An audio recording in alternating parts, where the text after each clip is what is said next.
everyone, and welcome back to Casual Climbers, the podcast by and for beginning hikers and those who may not quite be physically ready to tackle the Appalachian Trail. I'm your host, Donna Padrick, and alongside me is my husband and adventure buddy, Roy. Hey, Donna, good morning. Good morning. Hi, Roy. So, in this podcast, we provide you with information, tips, and tricks on how to get into hiking in the Blue Ridge area. We also cover some of the hundreds of trails in the various parks and forests in the region, and hopefully, maybe bring a smile to you along the way. We're two middle aged, not in the best shape, Definitely not in the best shape. hikers, but we love the outdoors, and we want to share that experience with you. In this week's episode, Donna, we discuss a gorgeous waterfall hike here in the upstate. It's a beautiful waterfall hike. It's a gorgeous waterfall hike. Station Cove Falls in Oconee Station State Park.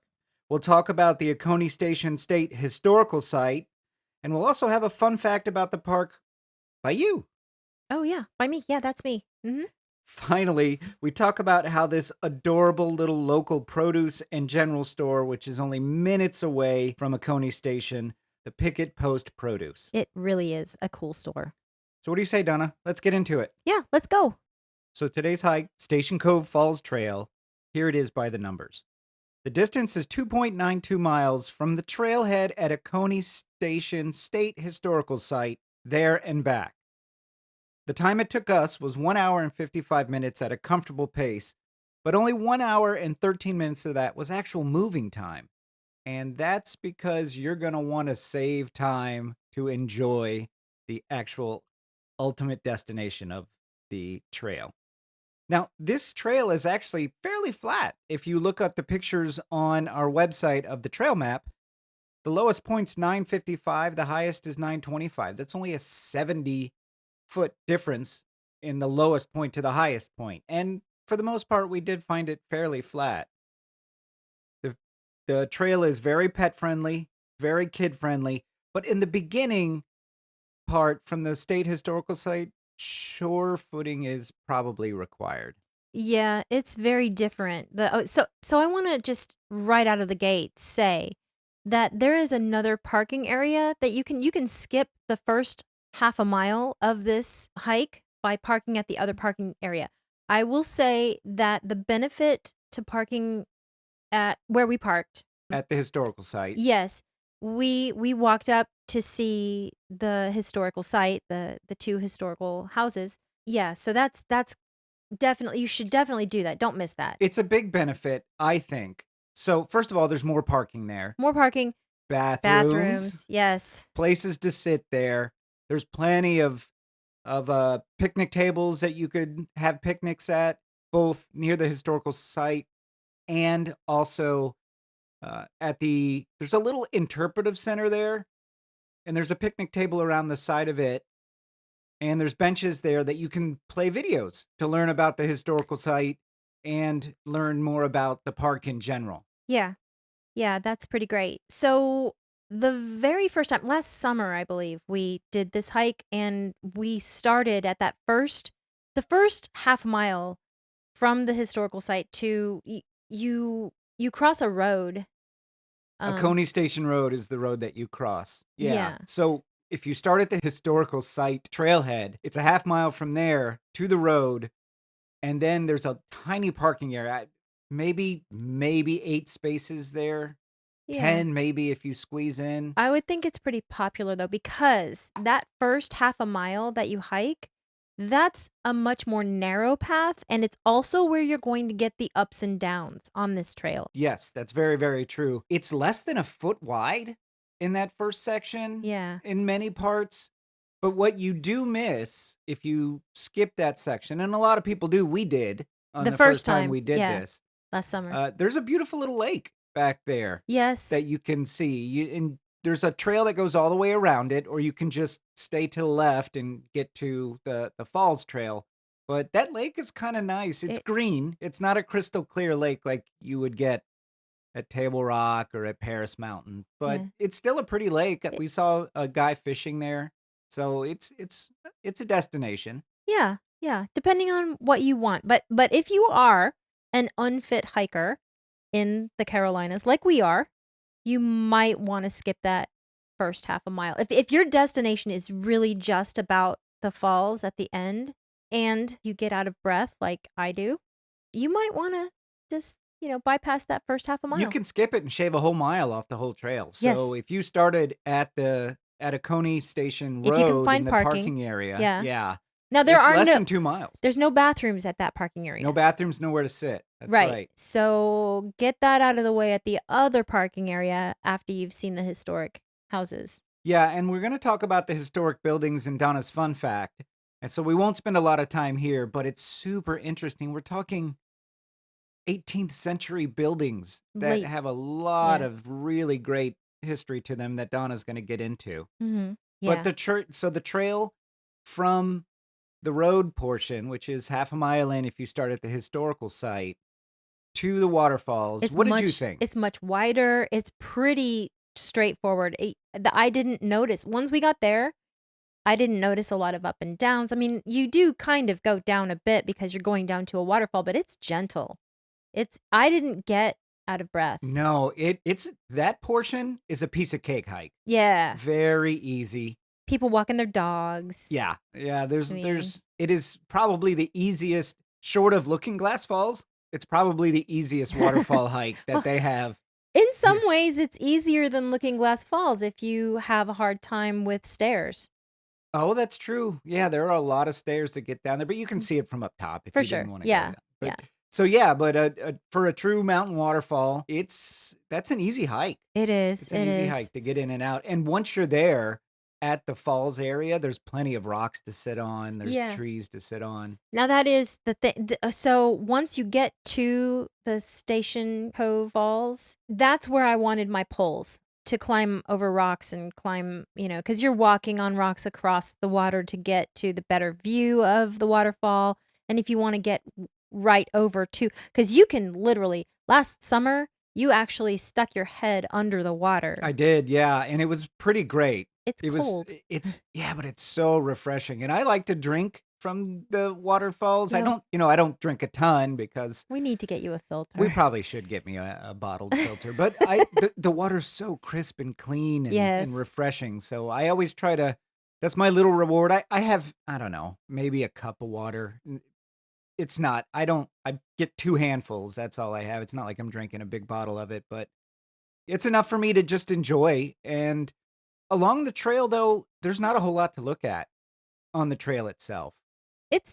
Okay, so yes, but I can imagine and I have read that in the spring when the mountain laurels are in bloom and they're really beautiful. Yeah, we did see a lot of mountain laurels. We did. There was one section that had quite a bit that we're canopying over. And I'm not 100% sure that it's this hike, but there is a hike in Oconee Station State Park that you'll see a certain type of orchid in bloom just wild out there.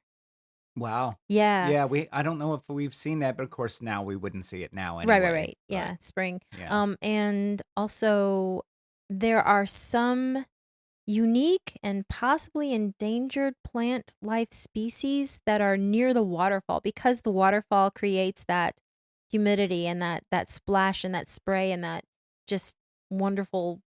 Ecosystem down there. Yes. Yeah. You're gonna have interesting plant life that you might not see anywhere else.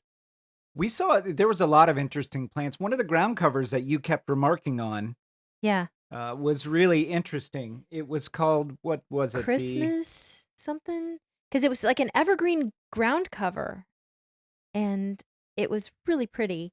To me, it's winter. Yeah, it was called the Christmas Green. Christmas green. Yeah. Okay. Or Yeah. Creeping Jenny, ground cedar, flat stem club moss. It's got a lot of different names to it, but it is a neat little It's a ground cover. it is a solid it's a strong green, and here in the winter when, the leaves on the trees are gone and all you have is your evergreen for color out there. Well, and the mountain laurels kept their leaves, Right. but Mountain laurels. yeah, still, I just appreciate color. I do too. And we're getting close to spring coming on, and we've started to see in the area some of these flowering plants and trees are starting to get buds. Yeah. So I anticipate with as much rain as we've had this winter and as mild as it's been, I anticipate it's going to be a colorful explosion Yeah, this year. I hope I hope so. so too. Yeah. This is our first full year here in South Carolina, moving from Florida. We were bored with Florida because it's summer all year round, pretty Yeah. much, And it's flat. and it's flat. Yeah, There's no fall, so R- you don't get any leaf change of colors. yeah. The worst that you'll get is just leaves go from green on the tree to on the ground. That's it. Yeah, it's I love living up here. It's pretty great. This trail in the early parts of the trail, we did see mountain bike tracks, Mhm. but there's a section maybe about a quarter mile before the falls. Right. It's pretty close to the once you get to this place where they've done the fence to where you have to zigzag through the fence, walking through the fence. I don't think a mountain bike could get through that. It's designed to keep So, mountain bikers out. yeah. Yeah. There is another way, another path, like it forks off and you could go another way. So the fork there, if you take it right instead of going straight to the falls, that takes you to Oconee State Park. Oh yeah. Yeah. And there's another great waterfall hike there called Hidden Falls and Disappearing Falls. It's all on the same hike. And that's one we're going to do here in the coming weeks. We're not sure when we're going to do it, but that's a neat little waterfall hike too. You and I have done, I think, just once. Yeah. We've done that. So Yeah. we're looking forward to doing that one again. Disappearing Falls is so neat. Yeah. It's a tiny little waterfall, but it does disappear. Yeah. Like the water just disappears Into the ground. into the ground. It's pretty great. If I was to, be worried about quicksand up here, that might be quicksand that it's disappearing into. I'm not Yeah. sure. Yeah. I'm not gonna try it. You might. I probably will. I probably We'll will. lose a shoe. Yeah. Now, on this particular trail, we actually recorded a small bit of on the trail audio that we're going to play at the end of this segment before the fun fact. So you can hear in the background. Now, let me warn you in advance, the audio is going to sound different than it does on our home studio mics. Yeah. So be prepared for that. But you're going to hear the waterfall in the background, and the waterfall's gorgeous. It's a 60-foot cascading waterfall. And the pictures are on the website, casualclimbers.podbean.com. Go to Trail Photos Episode 10. And you'll see how gorgeous this waterfall is. And it was gorgeous. Mm-hmm. Yeah, because it's really wide. It cascades down.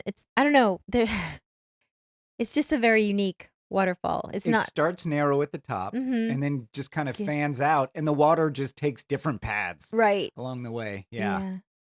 It's so great. It's great. We spent 30 minutes Well, yeah, there. we had lunch and Yeah. just sat on the rocks and just looked at the waterfall and took a lot of Took a lot pictures. of pictures and just enjoyed it. Mhm. We were there by ourselves most of the time. We went early on Saturday morning. There was one guy who came up after us, and He ate uh, his lunch he, and yeah, he had some food and he left. And then we were by ourselves for a little while longer, and it was nice just sitting there, almost meditating Mhm. in the sound of the water rushing down and the breeze coming through and the water spray. It's wonderful. It really is.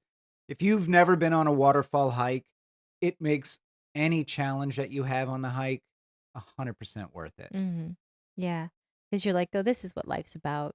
Yeah. Where do you rank this on the waterfall hikes that we've been with? Is it near the top, do you It think? is, it is. It's hard to rank waterfall hikes because I love them all. I do too. This one's special because, like I said, you can climb on the rocks and you can get your head under the water, which we did not do This time. because it's February and it was kinda cold. Not even you are crazy enough to do that. Well, it was cold. It was in the 40s, and so, it's not like I have to worry about my hair drying out or anything because I have none, but I just didn't want to take a chance, especially considering there may have been rain later on, so I didn't want to take a chance, Yeah. but if it's even a little bit warmer, I definitely will do it. I did Yeah, it the first time. and also if we don't have errands to run after the hike. Yeah, that's true So too. Yeah, we had stuff to do afterward. Yeah. I like this one.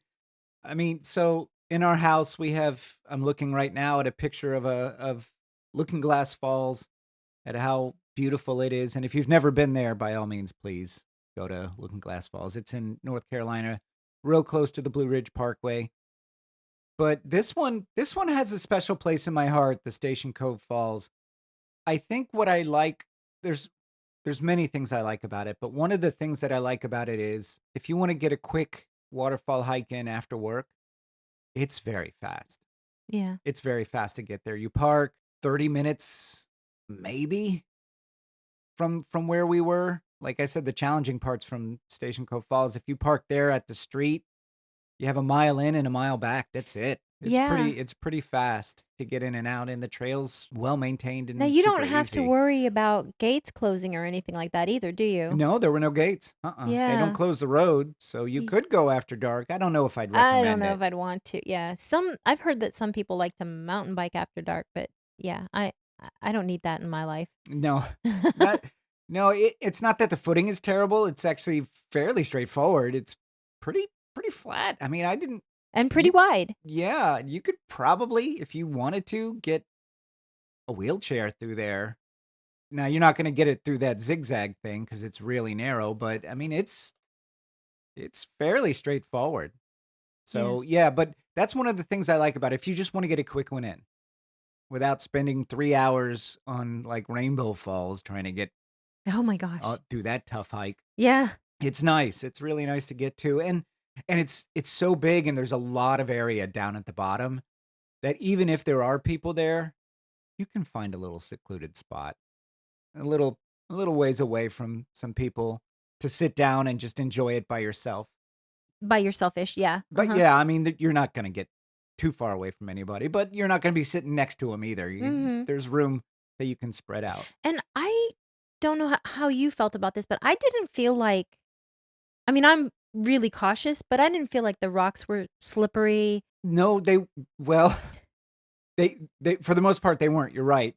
But there was this one part that I wanted to get to that had a fairly deep pool, probably about 6, 7 inches before the stream starts taking off down further, and the water was going over it, over this rock, maybe about half an inch deep, so it was just a shallow water, and so I stuck my pole on there to see, and that pole just went it slipped right off, and I felt it with the tip of my toe, and it was as slick as you could get it. Okay. Yeah. Alright. So just, the thing to look for is look for darker portions of the rock because what that slipperiness is a moss of some kind or a fungus growing on it, and that's what makes it slippery. So keep an eye out for those and you'll be okay. But for the most part, it was pretty steady footing on those rocks. Most of them were dry. So if it was summer, it was warm, it was a hot day, and you were wearing your hiking sandals, would you have tried that slippery rock or no? I would have found another way around. Okay. It was really slippery. Okay. Yeah. Alright. I I've been gun shy ever Yeah. since I hurt Shoulder. my arm, yeah. Yeah. So, I would have found another way around, and going straight up to the waterfall wasn't terribly slippery. The rocks there, you could get to if you were careful. I mean, don't just, bound through without taking any care. I felt like you could get to the bottom of the waterfall to actually touch the water falling down pretty safely. Yeah. And I didn't I always like having my one hiking pole, but I didn't really feel like I needed it until we got to the rocks and we're climbing around. I guess there is a little bit of a path that'll get you kinda close without having to climb on a rock, but if you wanna get within 20 feet of the waterfall, you're gonna need to climb over and around rocks.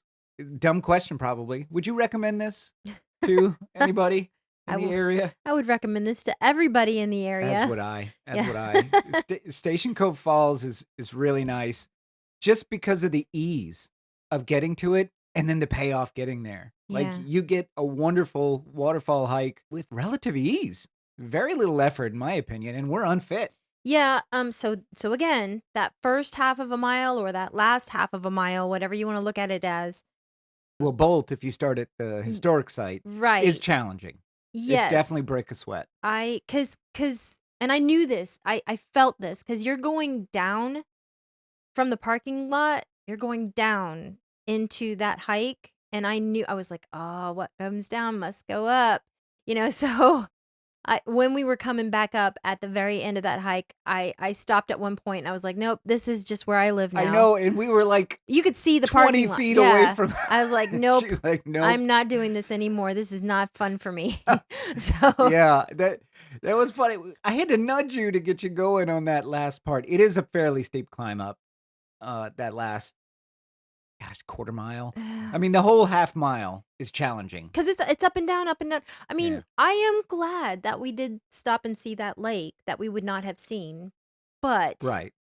I guess you could also, if you really wanted to see that, if you park at the other side and just sort of bypass that first half a mile, you can hike in a little bit to see that lake and You then hike down. could, but I mean, Yeah, and also, I will give you this, that first half a mile is where I saw a lot of that ground cover that I liked. yeah, the Christmas green, yeah. Yeah. And also, I mean, it just purely from a logistical point of view, guys, if you park at the historical site, there's bathrooms, there's seating, there's the interpretive center, there's the buildings, and there's more parking there. So the half a mile is challenging there and back, but it depends. I guess it really depends on how much time you have. If you want to go faster, park at this on the side of the road there on Oconee Station Road. But if you're not in a rush for time, just do that extra half mile. Yeah. I will say, I was very glad that the bathrooms were there when I got back. I'm gonna make it a habit to always carry, like, tissues, like the travel pack of tissues or something like that, because sometimes those bathrooms don't have toilet paper, and this is one of those times it didn't have toilet paper. I was really glad that I had tissues. That's a good point to make. So, anytime you go to these places that aren't fully staffed all the time, and a Coney Station State Historical Site is not fully staffed all the time, maybe keep a roll of toilet paper in the car. Yeah, something like that. Yeah. Just a small something just in case of emergency. Yeah. Yeah. Runs out of the women's bathrooms much faster than the men's. Yeah. So, yeah, just keep that in mind. And some of these places, just like Caesar's Head, doesn't have running water to wash your hands. So, Right, now bring, this one bring some wipes. yeah, this one did. It had Running water Yeah. and soap and Oh, good. all that I good didn't stuff. go in the bathroom, so I didn't see, but that's Yeah. good. That's Yeah. good. But they didn't have toilet paper. Nope. So No, they do a great job of maintaining the site, and we're going to talk about the buildings that are there in Donna's fun fact, so we won't spoil any of it here, but it's definitely worth a go. So yeah, I agree with you. I would recommend this hike to anybody in the area. Nice, simple, fairly easy hike. If you do that first half a mile in and then that last half a mile out, if you park at the historic site, I would call this a break a sweat hike, but if you don't do that first half if you park at the other place where the path just starts out wider, It's a then piece of cake. I yeah. It's a piece of cake hike. Yeah, I agree. Okay, let's get into the next segment, which is sounds from the trail, and it's going to be short. It's only a few minutes, guys. Let us know. Send us comments. Send us an email. Let us know if this is something you enjoy. If you're like, it's Yeah. not for us, then we won't do it. Yeah. So Donna, now we're here for a new segment, Sounds of the Trail. And where are we right now? We are at Station Cove Falls in Oconee Station State Historic. Park. Yeah. Yeah. So you guys can probably hear the waterfall as we talk. It's a 60-foot cascading waterfall with multiple platforms. Pictures will be up on the website, of course, under the trail photos section.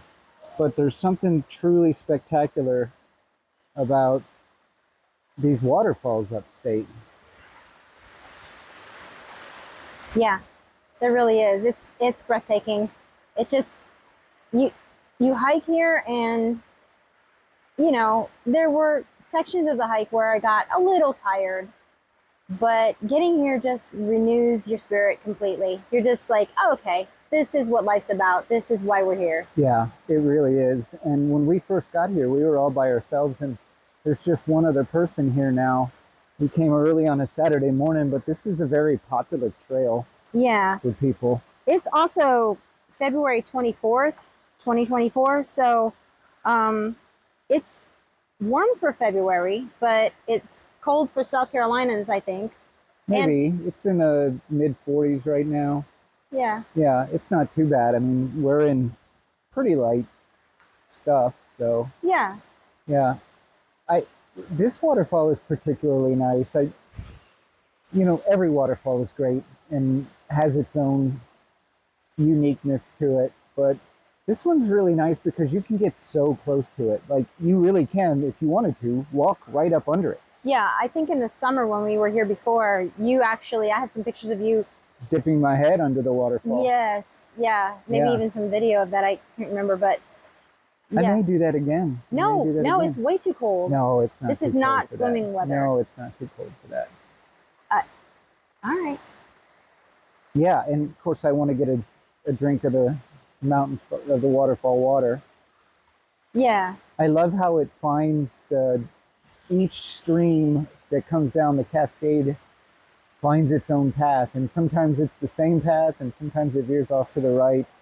It's really kind of meditative to just watch a waterfall. It really is. Yeah. Yeah. It's kind of like people. People choosing their own paths. Yeah, people do choose their own path. Yeah. You can see at the top it's kind of narrow and then broadens out. Yep. So there's that one thick stream that comes off to the left of the waterfall as you're looking at it, but then it just kind of cascades all across. Man, nature's pretty amazing once you get out here.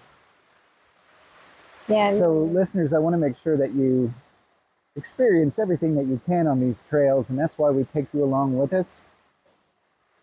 We hope that you will listen maybe even as you do the trail and get to experience some of it along with us. Or what I used to do was listen to the podcasts about the trails beforehand so I knew what to prepare for, and hopefully we do that for you. But sometimes there's just no preparation for a gorgeous waterfall, is there? Right. There's preparation for the trail, but we can't verbalize the beauty of the view. No, and pictures don't do it justice either. Yeah. Yeah. All right, guys. Well, we'll move on here to our next segment, which is Fun Facts with Donna. So today's fun fact is about the Oconee Station Historic State Park, the buildings, the historic buildings that are on that park, and the guy who built them. Oh, okay. Yeah. So in the late 1700s, the upstate South Carolina, it was the western frontier for European settlers in America. So they needed to protect themselves from the native Cherokee, and they ended up trading with the Cherokee there in these buildings. So hopefully, I like to think that they made some good friends. I don't know. I like to At the think. very least, we're ethical in their business transactions, It right? seems like this guy was. It seems like he was. So, It's kind of crazy to me, though, that this is really far east, and that was the western frontier. yes, you yeah, know? that is pretty crazy. Yeah. That's as far west as As they had gotten. That's yeah, funny. Yeah. which means that we did a lot since then. Yeah, no, we've done a lot. Yeah. We pushed pretty far. So early colonists in what is now Oconee County, they erected military outposts called blockhouses. So, and they were garrisoned by local militiamen. Oh, okay. Yeah. So one of the few remaining blockhouses is here at Oconee Station Historic State Park. Okay. Yeah. It's a small clearing. You from the parking lot, you have to walk up a little ways to get to the. It's nice how they have it because when you walk up there, aside from the wording, in front of the houses, you kind of feel like you just step back in time. Yeah, you really do. You really do. These buildings, I love old buildings. Yeah. You know I love old buildings. I love photographing them. I love looking at them, standing in them. These look like they just got taken at a time. They're in really pretty good shape. I know they've been restored, but still, Yeah. they look great. Yeah, so there's two historic buildings. There's a brick home and a trading post, and they were both built by an Irish-American merchant named William Richards. Nice. Yeah. So here's something that, like, I'm having difficulty wrapping my brain around. About 20 to 30 soldiers were stationed at the military blockhouse from around 1792 up until the troops were removed in 1799. So 20 to 30 soldiers. if you were to go and really see this place that they were stationed, it doesn't seem like it's enough room for 20 I don't people. know where they're sleeping, I mean, it honestly. was, I think, 2 floors and then a basement. Yeah, on it may have been 2 floors on both in a basement, but definitely the one had 2 floors in a basement, but even so, these Yeah. houses are small. I can't imagine. I mean, it's smaller than the two-bedroom house that we live in now. I mean, I'm just thinking that they had to take turns sleeping because just space Oh, to lay yeah. down. It would have had bunks. I Yeah. would guess bunk Oh, beds, yeah. but even so, 20 to 30, I can't imagine 30 people. Just the BO alone back then would have been brutal. Oh, yeah. Yeah. I think that these buildings were moved. But I don't 100% know. In my research, it was saying that they were built by the creek originally. Yeah. But they had basements, so I don't know when they would have gotten moved. I I couldn't figure that out. If they had basements, they wouldn't have been moved. Yeah. I don't Yeah. unless they were But the like, creek could have been rerouted, oh, yeah, that's true you too. know, Yeah. or S over time just got lost. Yeah, different things Yeah. happening. By 1795, so in the middle of that, the station was used as a trading site where colonists exchanged guns, livestock, and other, like, animal skin and furs from the Cherokee. Okay. Yeah, in 1805, so that was 1795, and then in 1805, that was when the home was built. Richards built his two-story handmade brick home. Wow. Yeah, that doubled as a trading post until 1809. Yeah, an inventory from that year showed a stockpile of over 30,000 animal skins and Where 80 was it I stored? I'm thinking the basement, but again, where Oh were people man. sleeping? I don't and plus, well, I guess you have to prepare animal skins and stuff to where they don't smell. Yeah, you have to tan them and all Yeah. that. Yeah. So I don't even They know, might have had, where are you doing it? temporary buildings or Probably, lean-tos or something. yeah. I would have So to think these are so. brick, The buildings that the we are at, that they were brick, and that right. one had over a foot thick walls. Mhm. The one that was the garrison. There could have been, like, add-ons that were wood that maybe burned or something. I don't know. I didn't see any evidence Probably. of Or burning just or just take decayed. yeah, Yeah, just decayed. And they could have had some wood buildings on the outside that for got sure. lost to time. Yeah. Yeah. And okay, and this I found this interesting. Aside from over 30,000 animal skins, there were 82 pounds of ginseng. Ginseng. Yes, ginseng. I found that super interesting. It did, So, I this didn't think guy it grew here. apparently, this guy knew that ginseng was popular and valued by Englishmen, and he grew it. He probably yeah, from my research, he knew how to grow Wow. ginseng, and apparently it grows really nicely here. So, That's crazy. yeah, I wasn't So the English must have gotten it from, the Asian trade route. yeah, probably. And then And and then it then this guy somehow got seeds or a cutting or something like that. something That's he amazing. yeah, ginseng. I wasn't prepared for I that. was not either. No. Yeah. Yeah, the historic site is located on 210 acres along the Oconee Creek.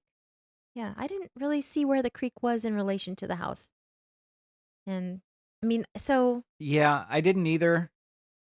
It maybe close is sort of like within 200 yards or because my something like research that. also said that the waterfall is close. Mm, Oh, yeah. I mean, so well, I mean, I guess what? a mile and a half from the Yeah. historic site. I So guess that is pretty if close. you're thinking that a mile and a half is close, then yeah, there could be a creek that's close for sure. I think that Oconee Creek that the waterfall falls into Yes. does cross the road. So it might be 100 yards. We just didn't see it, Yeah. into the woods or something like that. I would think that they would want to build it close to a Water. freshwater Yeah, water source. source. Yeah. Were there any notable natives there that in your research? I didn't find out any notable natives. I was really I'm always interested in whether these frontiersmen had wives and children, and it took me some digging. It was hard to find, but then finding the gravestone, and then his wife was buried next to him. So his wife's name was Dicey Cobb Richards. Dicey? Dicey, Dysey. I don't think I've ever I heard mean, that name yeah, before. I know. It makes me kind of think of Dyson like vacuum cleaners or Yeah. something, but Dicey. That's neat. Dicey, yeah. Okay. D-Y Dysey, Dicey Cobb. Yeah, so Dicey Cobb was born on April 6, 1788 in Lincoln County, North Carolina. She was the daughter of William Cobb and Mary went by Polly Abernathy. Dicey's marriage to William Richards was on June 15th, 1805 in Lincoln County. So the Cobb family lineage is well documented, but I didn't really get into that, only to note that she was the daughter of a reverend, Oh, okay. which was interesting because they ended up having 4 kids, and all 4 of their kids were boys, and 2 of them ended up being reverends. I've never looked into it, but I would guess that that was a pretty common thing I would back guess then. too. Yeah, one of their kids was a judge as well. And also, one thing that I pulled up said that William Richards, her husband, was a reverend, but I could find no evidence of him actually like having a church or anything like that. I, Yeah. I kind of wonder if reverend meant something else back then, or if it was like just a general Just a like general clergy Mister type. Oh, something, well, I mean, I or guess it's possible. I like I guess in order to be a reverend, you would have to be ordained at yeah, some point, but that doesn't mean that you're practicing. Sure. sure, yeah. I don't know. It's That's interesting. Yeah, that's pretty interesting. So her children were clearly educated, right? Yeah. And I would imagine traders were probably pretty wealthy back then, especially if they had 30,000 animal skins on hand at any one year. And what was it? 82 pounds of ginseng. 82 82 pounds. pounds. That is so much ginseng. So That is much. so much ginseng. Yeah. What's ginseng for? Memory, right? It's brain health. Is that Yeah, right? maybe we should be taking We it. probably should be. So ginseng, the harvesting, it's a prized medicinal herb, highly sought after in both European and Asian markets, and Richards recognized the potential value of ginseng and actively harvested it. I The app wonder if there's any remnant wild I ginseng in those wonder. woods there. Oh my gosh, maybe we have some like squirrels out there that have really good Really memories. good brains. Don't Yeah. don't be a jerk to squirrels out here because Okay. they might remember it. Yeah, they'll probably remember. Yeah. Next time we go out there, before we go, we're gonna have to look up what a ginseng plant looks like and just be on the Yeah. lookout for it. I would think if he's growing that much, there's got to be some wild ginseng out there. Probably. I mean, well, this was, the I mean, it was 200 plus years ago, but still, it's I a hot mean, minute ago. yeah, well, in Florida, when they Yeah. brought the orange trees over in the early 1800s, there's some wild orange trees that are still around. They're not from that time, but their seeds dropped from it. So Sure. I would think that, Birds and stuff yeah, pooping seeds out. yeah. So Yeah. I would think that probably some ginseng in there somewhere. Yeah, so my research found that the Appalachian Mountains, including the area around Oconee Station, were known for wild ginseng. So he likely scoured the forests, digging up the gnarled roots of this valuable plant. Oh, so he didn't bring it Well, over. He found it, I knew mean, what it was, and was like, "Oh, I can make a gold mine off this." yeah, so the what I found was that he recognized the potential value and actively harvested it. But yes, there's wild ginseng out there. Wow, So that's pretty great. once dried and prepared, ginseng could be sold at a premium. So he probably made lots of Oh, money with he that. had to. I mean, his kids were all educated. I wonder Yeah. if they like put it in tea or something. I wonder how they took it. I don't know. Who Huh. knows? Interesting. I Yeah. have to look that up. So, Probably in a tea or mix it in food or something, I would think, right? yeah. Unless they're just grabbing the root and chewing on it. I don't Yeah. know. I actually looked up whether or not he was well liked, and what I found was probably he was a successful tradesman with Cherokee and white people alike. So he You was, have to keep diplomatic yeah, he was probably relations up, very yeah. politically correct. Yeah. Yeah, the anti-me. Gosh, that's pretty interesting. You know what? It's always fascinating to me to hear about back then, like when we did the Paris Mountain one. hmm and the Cherokee people had good relations with, up to a point, Up to a point. uh, Yeah. Richard Paris. But man, it's really kind of crazy to think that relationship went south so fast.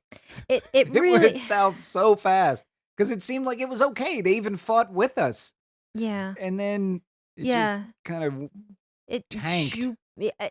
a few I like to think that it was a few Andrew Jackson people in power, Yeah, that because the Trail of Tears started in 1831, and we're talking about like 1805 is what you're talking about. 1805 is when he built his two-story home and doubled it as a trading post until 1809.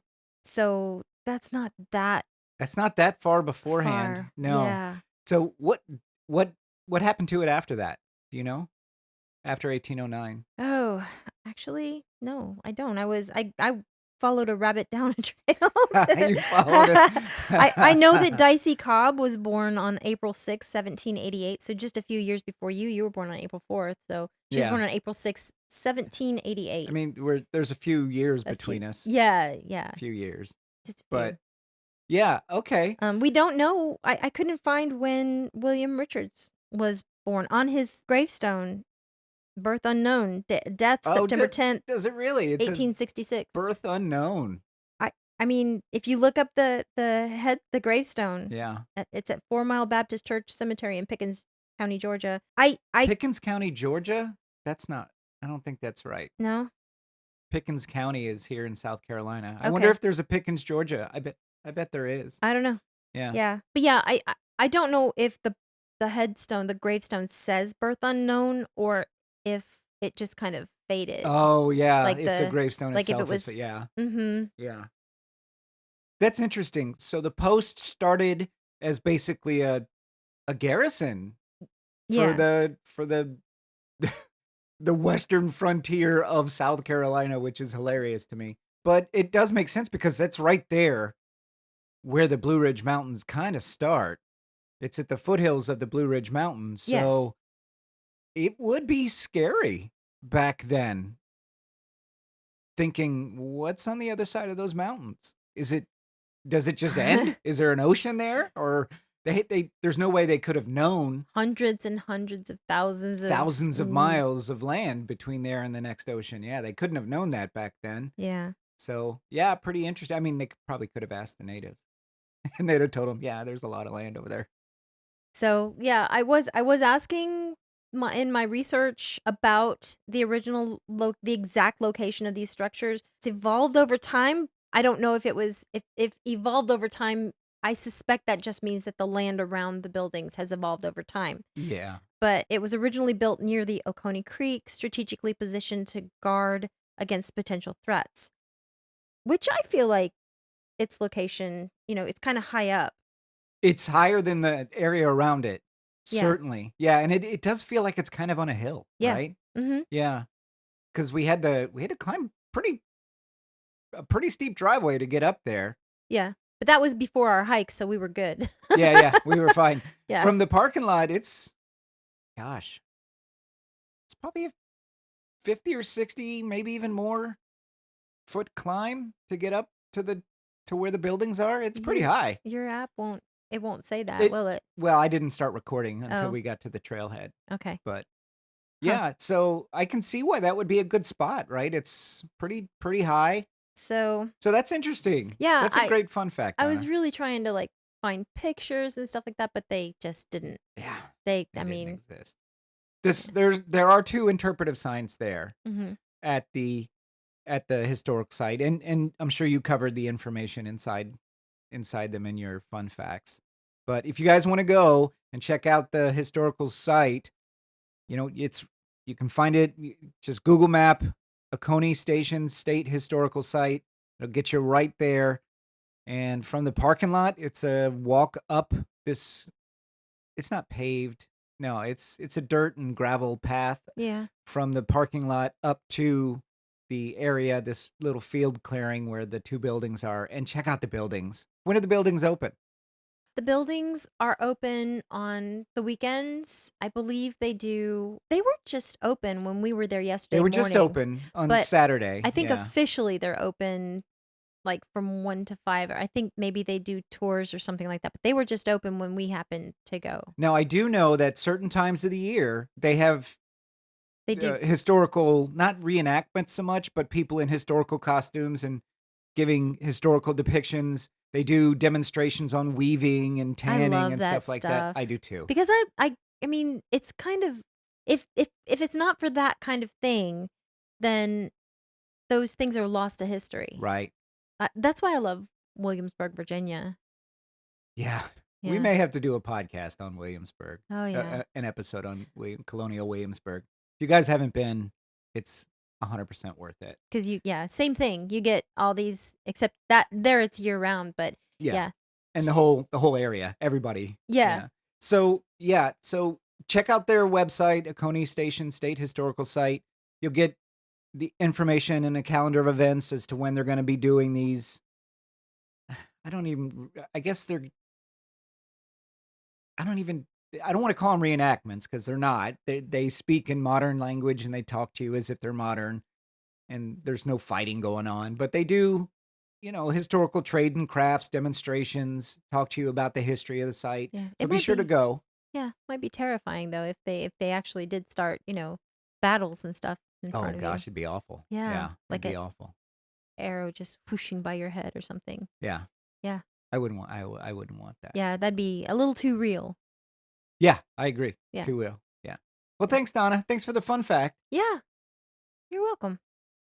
So today's local business, right outside Oconee Station State Park. It's about 2.5 miles, but there's only one way you can get in and out, so you're going to be hard pressed to miss it. Is the Picket Post Produce, and I don't want to call it a stand because it's a permanent building structure, but this is a throwback to history place, isn't Yeah. it? Yep. Complete with the old guy sitting on the front porch. On a rocker. Yeah. It was great. So we pulled up, and right away you see fresh local produce right there in front. And there's an old guy right under a hand-drawn sign that says boiled peanuts, Mhm. just sitting on a rocker, waving and saying hi to everybody. And everybody's saying hi to him too as they're coming in and out. They just think, I can't remember what his name was, but I don't remember. Yeah. yeah. Yeah. It's like you're immediately hit with, oh, this is old world South. Yeah, and friendly, side road very stand. friendly. I mean, just because everybody knows each other and they don't know us doesn't mean that they weren't saying hi to us too. Yeah, they were very, very friendly. I like we had been to this place once before, Hmm. and they have a ton of stuff. Tell us about some of the stuff that they have there. So they have the blackstrap molasses sorghum, and I'm curious about that because it's got a lot of iron in it, and some people take this is like in a jar made by somebody locally. And so I'm kind of wondering if that's like better than like the grandma's blackstrap molasses that you can get in the grocery store. Some people will put it in their coffee to get more iron into their diet if they're a little bit anemic.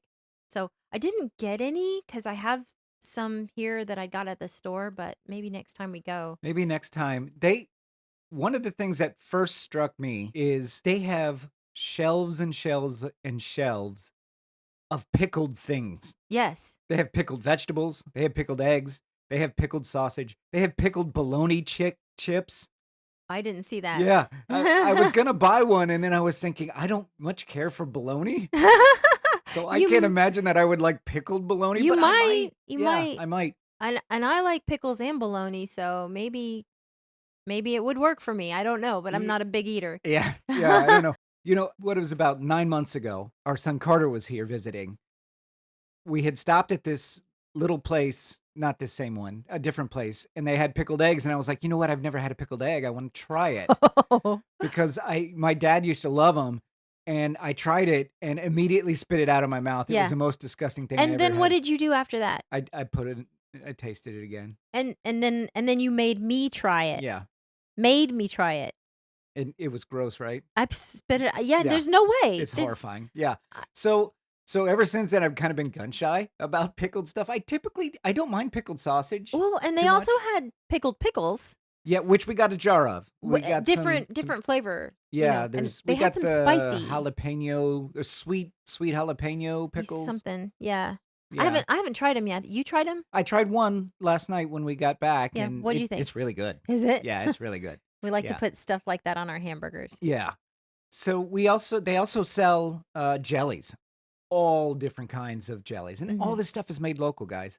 Like they have rhubarb and raspberry and peach, and I mean just tons and tons and tons and tons of different jellies. Yeah. Yeah, all made locally. It's an incredible place to pick up stuff that you can't find anywhere else. Right, and I love the idea of care and love being put into, the preparation of food, Yeah, and you can definitely tell the people who made this yeah, care about it. from the making of whatever's in the jar down to the labeling and all of it. Yeah, There's a lot of care there that is. goes in We food. got some salsa Mhm. from there too. We haven't tried it yet. We're going to Mm. try it this afternoon. Yes. But I call it a general store because they have kind of something for like you can get a knife there or you can get a goat's milk candle. Now we got some eggs there, and Yes. so I haven't tried some yet. I need to, I'm but going to make some after the podcast. okay. Yeah. So what's really interesting is these are like free range, fresh eggs. From chickens less than 5 miles away. Right, and they're all different colors. Yeah. I wonder if this is where the idea of like painting Easter eggs came from, because they're like these pale green and There's some blue in there. yeah, I don't I Yeah, get I don't know why you would paint them if you can just get them like that. and I don't know why all the like eggs in the grocery store are either white or brown. I think they come from a specific chicken breed. Oh, okay. Yeah. But yeah, so we got some eggs there and I'm looking forward to it. They also have raw milk. Mhm. Now, raw milk, there are proponents of it who say raw milk is the only milk you should drink. And then, the FDA and everybody says don't drink it because you don't 'Cause know if it's this could safe. happen, yeah. So people who drink water straight from a mountain creek, from a waterfall without filtering it first, those are the people that might be more curious about raw Those are milk. the people that might and are more curious about it. Now, listeners, she's picking on me, I which am. is fair. I'm fair game. I did actually buy a half gallon of the raw milk. I had Yes. never had it before because I've always been worried, I don't want to get dysentery or whatever it is that you Yeah. can get from salmonella or whatever. I don't know. But it's really quite good. It is, and I tried it too. I read somewhere that because I'm lactose intolerant and have been my whole life, but I read that some people who have issues with being lactose intolerant can tolerate raw milk for some reason, and so far so good. Yeah. I So had so some you had yesterday. I some. had some today. They have it in half gallon and gallon size. I was expecting a different taste, but for the most part, it tastes pretty much like milk. I've been away from milk for so Yeah. long that it was just a treat for me.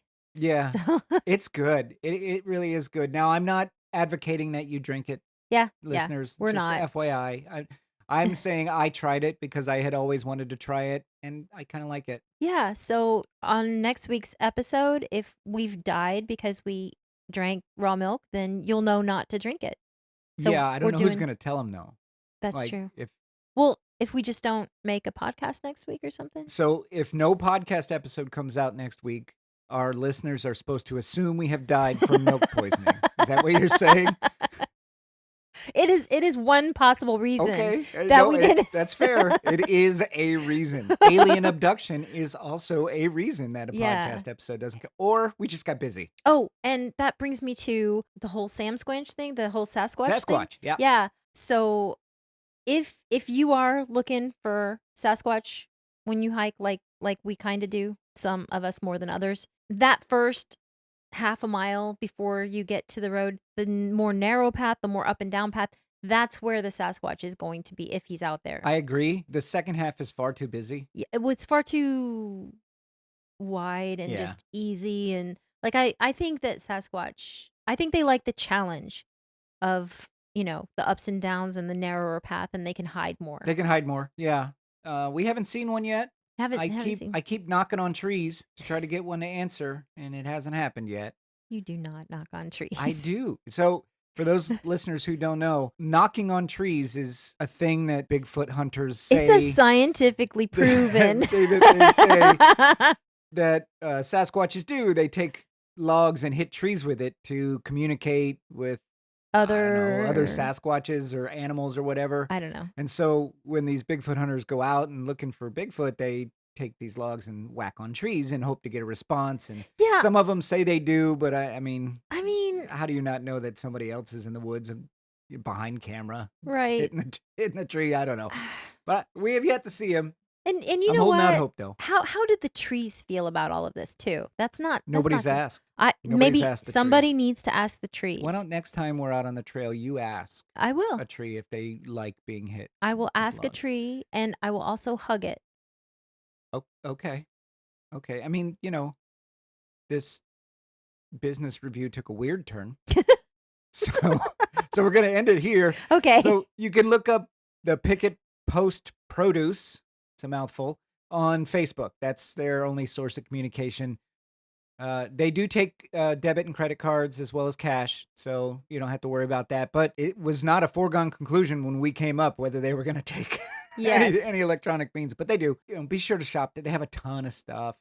They Super also have sweet. just the regular stuff like sodas and bottled waters and candy and snacks that you can recharge. They don't have real food per se, like sandwiches or anything like that you can buy there. You have to go a little bit further away from the park to get to a meal if you want a meal. But if you're just looking to recharge on some snacks, they got it. Yeah, totally. So that's it. Oh, boiled peanuts. They definitely have boiled Oh, peanuts. definitely have boiled peanuts. And you should ask him how he makes them. So that's the episode this week, guys. The Station Cove Falls Trail that you can get to either from Oconee Station State Historical Site or from the parking area inside Oconee Station State Park.